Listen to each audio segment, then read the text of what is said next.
Moira de la Torre, di umano binitawan ng management dahil sa ugali nito. Umiingay ngayon sa social media ang usap-usapan tungkol sa estado ng karera ni Moira de la Torre na ikinalulungkot ng marami niyang tagahanga. Ayon sa artikulong inilabas ng Bandera Inquirer, isiniwalat umano ni OG Diaz sa pinakabagong episode ng online show niya nitong December 26 na di umano niligwak na raw si Moira bilang talent ng Cornerstone. Dalawang dahilan umano ang nabanggit at isa na rito ay ang di umano'y attitude problem ng singer-songwriter. Paglalahad ni OG, isang source ang nagsabi sa atin na pinakawala na si Moira ng kanyang talent management, ang Cornerstone. So ang mga nakarating sa ating mga chika, una, may attitude raw noon pa si Moira. Pangalawa, nagdedemand raw si Moira sa management ng anong plano nyo sa akin? Ano bang mga gagawin ko pa? Binigyang diin pa ni OG na posibleng di umano ang pagiging diva ni Moira ang dahilan kaya tila wala siyang bagong awitin na umiingay ngayon.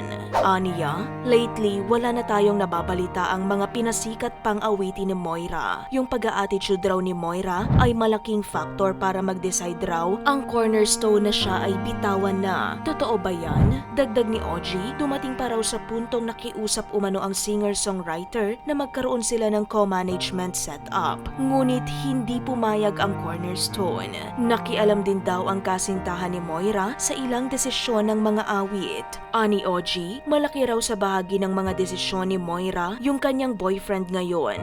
Non-showbiz ata itong boyfriend. Lalo pang uminit ang usapin nang mabanggit na sinubukan umano ni Moira hikayatin ang kanyang road manager mula sa Cornerstone na mag-resign at sumama na sa kanya. Kwento ni OG, ang nakakaloka nito, one time nag-usap si road manager at saka si Moira para sabihin na, "Oy ano, sa akin ka na. Tayo na ang mag-establish. Mag-resign ka na sa Cornerstone." Ito ang nakakaloka. Habang kausap ang road manager, naka-speakerphone at naririnig ng Cornerstone ang kanilang usapan. Kwento ni OG, sa kabila nito hindi pa nagbibigay ng anumang kumpirmasyon o pahayag si Moira hinggil sa revelasyon ni OG Diaz. Nananatiling pala isipan sa madla kung totoo nga bang binitawan siya ng Cornerstone at kung ang kanyang ugali ang tunay na sanhi nito.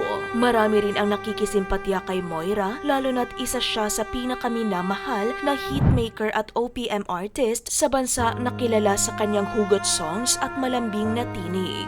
Hindi maikakaila na may malaking bahagi sa tagumpay ni Moira ang mabubuting relasyon sa kanyang team at management. Kung may katotohanan man o wala ang mga akusasyon tungkol sa kanyang umano'y attitude problem, maaaring pagsubok ito sa kanyang kakayahang makipagkapwa, lalo na't patuloy pa rin siyang sinusubaybayan ng mga tagahanga. Ano ang mensahe mo sa kinahaharap ngayon ni Moira de la Torre?